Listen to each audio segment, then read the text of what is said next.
pergunta por que a necessidade de existir um projeto educativo dentro de uma exposição de artes, né? Então, para além das ações que a gente faz fora da exposição, em relação ao atendimento ao público na exposição, eu acredito mesmo que essa formação dos educadores e o trabalho dos educadores e a avaliação deles sobre esse trabalho é uma forma de sempre promover o diálogo com o público. Quer dizer, o educador ele não vai explicar a obra do artista, ele não vai se interpor entre a visão do público e a obra. O educador ele vai com o público, junto com o público pela exposição, conversando sobre as obras, estabelecendo diálogos, levantando questões e ouvindo as questões que o público traz e fazendo disso um grande caldeirão de trocas mesmo que acontecem durante a exposição. Por exemplo, essa visita que você viu lá da Miriam, ela primeiro perguntou as sensações para depois contextualizar, o que eu achei bem interessante. Aí ela traz as sensações para poder explicar o artista, explicar o contexto. Eu estou achando bem interessante, assim, acho que está gerando muita conversa. Que vir ao museu só e olhar a obra não é suficiente, né? Então, só pela fruição, então, porque às vezes passa e a gente não consegue refletir sobre isso. E refletir a arte é importante também. Então, os dois momentos de olhar, de se encantar e também de discutir e construir em cima disso. Acho que o educativo ocupa esse lugar que não de afirmar o discurso da exposição que está sendo mostrada, mas também de possibilitar outros olhares, né? outras possibilidades de contato com obras, novas formas de pensamento. Pensando nisso, a gente investigou ao longo das bienais, exclusivamente nesse ano, toda a programação que foi feita, programações paralelas em bienais, em exposições realizadas pela Bienal.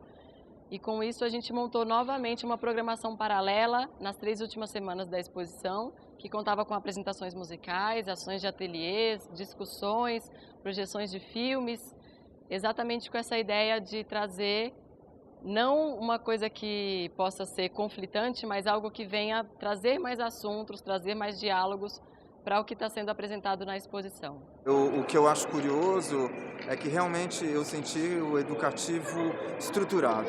Isso me dá um orgulho assim, de ter participado tantos anos atrás, estar de volta aqui numa ação presente dentro da Bienal.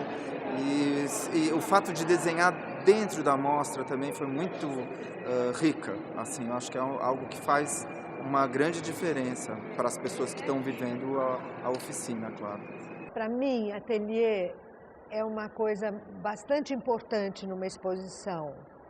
Primeiro porque ele traz para os professores outras abordagens de arte nas escolas. Segundo, porque ele trabalha visualmente as crianças de maneira a observarem a arte de uma maneira nova. E aí tem uma junção da experiência do professor aqui e dos alunos aqui. Então fica uma coisa um pouco mais contemporânea, um pouco mais aberta, sabe? Porque eles observam e veem que as coisas podem ser um pouco diferentes. A palavra orientador vem do latim oriens e significa aquele que indica a melhor direção para os outros.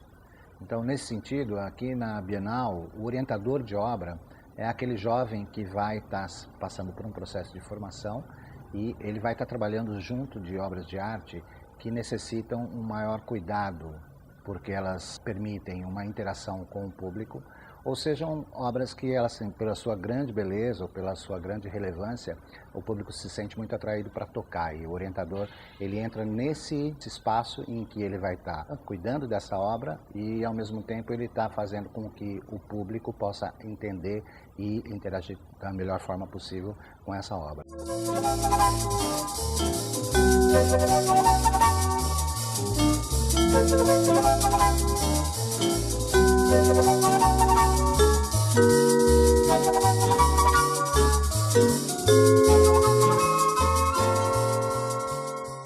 Eu já tinha participado de algumas palestras do Educativo da 29ª Bienal. Para mim é sempre muito interessante. Ela deu uma retrospectiva, falou de arte de um modo geral, mas pontuou detalhes da história da Bienal que eu desconhecia. E depois a visita toda, né, que nós fizemos, que foi chamando a atenção, ao mesmo tempo contextualizando, trouxe questões, né, para a gente pensar.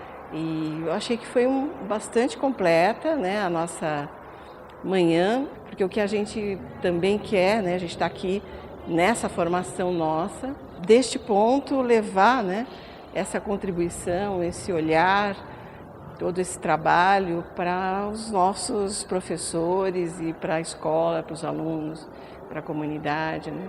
Por isso a gente tem pensado muito numa mudança da formação desse educador, para que ele possa exercitar o trabalho com cada público, para que ele possa ter contatos cada vez maiores com crianças bem pequenas, com pessoas que vêm da periferia, com outros que moram na rua ou que estão em situações reclusas, ou com pessoas que têm deficiências, enfim, para que ele possa cada vez mais se familiarizar com esses vários públicos e, tendo o seu papel profissional de estudo e preparo, esteja de prontidão para aquilo que vier.